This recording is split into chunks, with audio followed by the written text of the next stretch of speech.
Okay, apparently there was a glitch in my camera, and I stopped when I got to after Rapunzel. But I'm going to add these together. But part two of this here, Winginatti. Um, Meridia.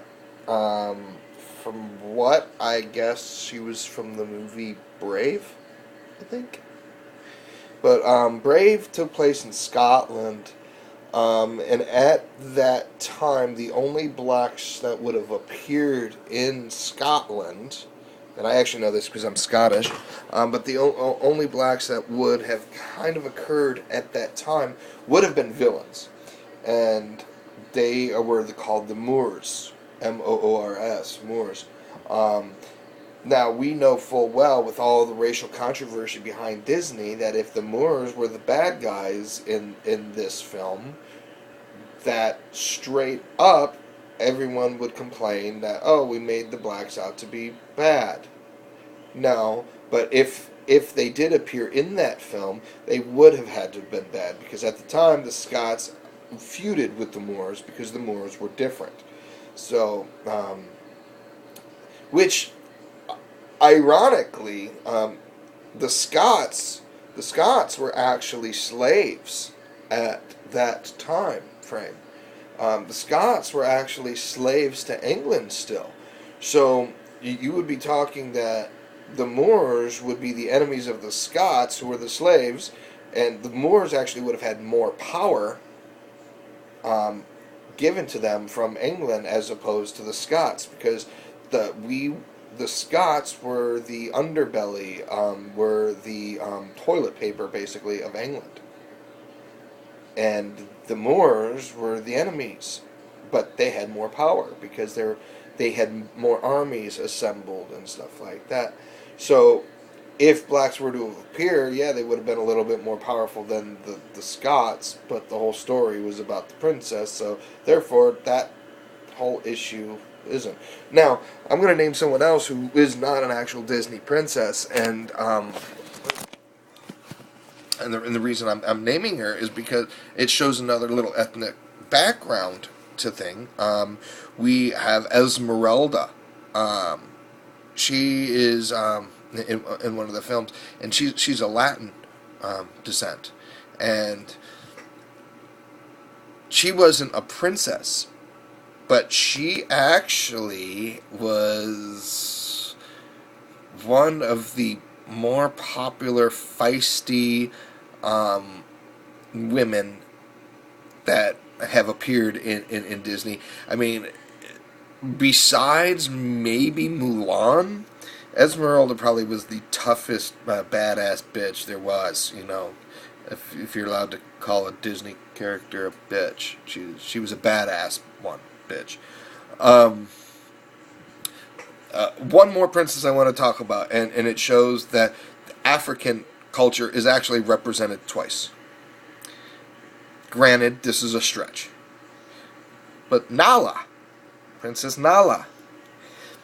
Granted, she's a lion in Lion King, but Princess Nala was African. Not African American, pure African, because she was in Africa. Yeah. So, granted, she's a lion, but the symbolism of her was that she was a African. And so, honestly, those lions were, granted whether they were white or black in it, the logic goes is that it was simply testing that they were African. So, I know that one's a stretch, and I give you that one. I'm stretching on that. But what I'm trying to say is that everyone says that Frozen is racist because it didn't have a black representative in the film. It's logical for it to not have a black representation. Doesn't make it a racist movie. Does not make Disney racist for putting that out there. The logic dictates that, plain and simple, it's accurate. the whole theory is that it's racist if it doesn't have the colors in it. It doesn't have a different nationality. Well, Disney has been really good at providing those different nationalities in all of their films. So for you guys to go on the record and say Disney is racist, you're full of crap. I'm sorry. You need to check yourself. You're just looking for stuff to make racist. Okay? It's not racist. It's accurate. I wouldn't go and I wouldn't talk about the first soldiers of the Civil War that were black and lie to you guys and say, well, we actually want to have a few more white folks in that army. No, they actually didn't. Why? It's not accurate. There were black soldiers who fought and defended themselves and their country because that's what they had to do, and they did it. Now, did they have people in charge that were white? Yes. But that does take nothing away from them. So, if Disney was to do a movie about that, it would be historically accurate to put a white person in charge. Does not mean that anything else is wrong. And so, we have to sit there and we have to think to ourselves, just because Disney is being historically accurate, does it mean that we by any means, or Disney by any means, is racist? No. We need to get our heads out of our asses and start getting better as people and start getting over this. This is stupid stuff to be racist about. This is stupid stuff to be complaining about, saying it's racist or not. We as a country are getting worse and worse because we're blaming stupid crap on stupid things. It's a movie. It's a kid's movie. It's historically accurate.